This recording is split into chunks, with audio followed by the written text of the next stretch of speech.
கர்த்தருடைய பரிசுத்த நாமத்துக்கு மகிமை உண்டாகட்டும்.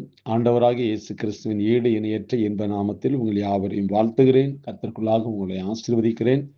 கர்த்தர் தாமே இந்த நாளையும் உங்களுக்கு ஆசீர்வாதமாக வழிநடத்துவாராக. பிரியமானவர்களே, இந்த நாளிலும் தியானத்திற்காக எடுத்துக்கொண்ட பரிசுத்த வேதாகமத்தினுடைய பகுதி சங்கீத புஸ்தகம் 42வது சங்கீதம், அதில் 9வது வசனம். சங்கீத புஸ்தகம் 42:9. நான் என் கண்மலையாகிய தேவனை நோக்கி, ஏன் என்னை மறந்தீர்? சத்ருவினால் ஒடுக்கப்பட்டு நான் ஏன் துக்கத்தோடு தெரிய வேண்டும் என்று சொல்லுகிறேன். தாவீது தன் பிரச்சனைகளையும் போராட்டங்களையும் கர்த்தருக்கு முன்பாக திறந்து வைத்து, கண்மலையாகிய தேவனை, ஏன் என்னை மறந்தீர்? சத்ருவினால் நான் ஒடுக்கப்பட்டு நான் ஏன் துக்கத்தோடு தெரிய வேண்டும் என்று கேட்கிறார். ஆம், துக்கத்தை சந்தோஷமாய் மாற்றுகிற கர்த்தர் இருக்கும்போது நாம் ஏன் துக்கத்தோடு தெரிய வேண்டும்? அவர் கண்ணீரை துடைக்கிறவர் அல்லவா?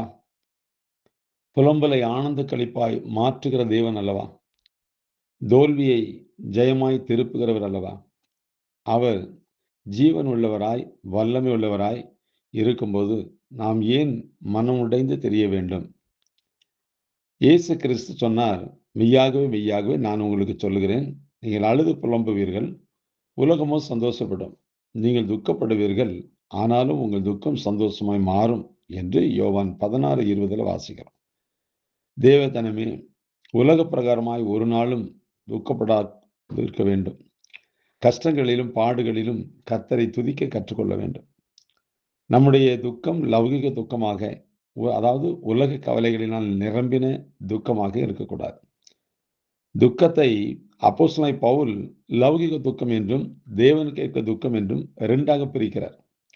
2 கொரிந்தியர் 7:10 நாம் வாசிக்கிறோம். நம்முடைய துக்கம் தேவனுக்கு ஏற்கிற துக்கமாக இருக்க வேண்டும்.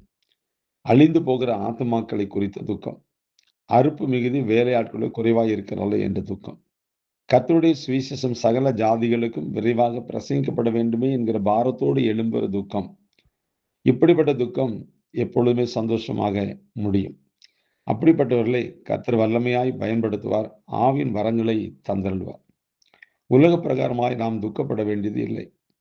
கர்த்தர் கல்வாரி சிலுவையிலே நம் எல்லோருடைய துக்கத்தையும் அவர் சுமந்திருக்கிறார் என்று ஏசாயா 53:4 வாசிக்கிறோம். அவர் சுமந்ததை நாம் ஏன் வீணாய் சுமந்து கொண்டிருக்க வேண்டும்? இந்த பாரமான துக்கத்தை கர்த்தர் மேல் இறக்கி வைத்து இளைப்பாறுதலை அனுபவிக்கலாம். கர்த்தர் மேல் உன் பாரத்தை வைத்து விடு என்று வேதம் திட்டமும் தெளிவுமாக நமக்கு கூறுகிறது. எனக்கு அன்பார்ந்தவர்களே, துக்கம் என்பது இந்த உலகத்தில் சில நேரங்களில் வரத்தான் செய்யும். ஆனால் இதை மாற்றி அமைக்கிறது கர்த்தர். அதனாலதான் அவருடைய கருத்தில் நாம் நம்மை ஒப்புக் கொடுக்க வேண்டும். யாபேஸ் என்ற வாலிபனை குறித்து வேதத்தில் நாம் வாசிக்கிறோம். யாபேஸ் என்ற வார்த்தைக்கு துக்கம் நிறைந்தவன் என்று அர்த்தம்.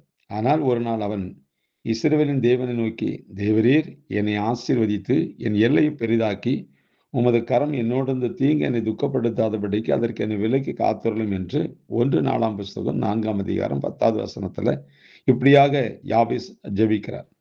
ஆம், அவன் வேண்டிக் கொண்டதை கர்த்தர் அவனுக்கு அருளி செய்தார். அவனுடைய துக்கம் சந்தோஷமாய் மாறினது. தேவஜனமே, அந்நாளின் துக்கத்தை மாற்ற ஒரு சாமுவேலை தந்தருளின தேவன் நிச்சயமாகவே உங்களுடைய துக்கத்தை மாற்ற அவர் அற்புதம் செய்தருள்வார். நீங்கள் எந்த நிலைமையில துக்கத்தோடு காணப்படுகிறீர்களோ அவை எல்லாவற்றையும் மாற்றி அமைக்கிறது கர்த்தர் ஒருத்தர் தான். யோவான் 14:1 வாசித்து பார்க்கும்போது, உங்கள் இருதயம் கலங்காதிருப்பதாக என்று சொல்லப்பட்டிருக்கிறது. அதற்கு விளக்கம் கொடுக்கும் ஆங்கில வேதாகமும், உங்கள் இருதயம் கலங்க நீங்கள் அதற்கு அனுமதி கொடுக்காதீர்கள் என்று விவரிக்கிறது. அனுமதி கொடுத்தால் தானே கலக்கம் உள்ளே வரும். அனுமதி கொடுக்காவிட்டால் கலக்கம் உள்ளே நுழைய முடியாது. எரேமியா 31:13 இப்படியாக நாம் வாசிக்கிறோம். நான் அவர்கள் துக்கத்தை சந்தோஷமாய் மாற்றி அவர்களை தேற்றி அவர்கள் சஞ்சலம் நீங்க அவர்களை சந்தோஷப்படுத்துவேன் என்று கர்த்தர் சொல்லுகிறார். பிரியமானவர்களே, இந்த நாளில் இந்த காலை வேளையில கர்த்தர் உங்களோட கூட இடைபெறுகிற ஒரு காரியம், நீங்கள் எந்த காரியத்தில் துக்கமா இருந்தாலும் சரி, அது நிச்சயமாய் மாறும். அதை கர்த்தருடைய கரத்துல ஒப்பு கொடுப்போம். துக்கத்தை சந்தோஷமாய் மாற்றுகிறவர் உங்களுடைய வாழ்க்கையில அப்படிப்பட்ட மாற்றத்தை தந்து சந்தோஷப்படுத்துவாராக. God bless you.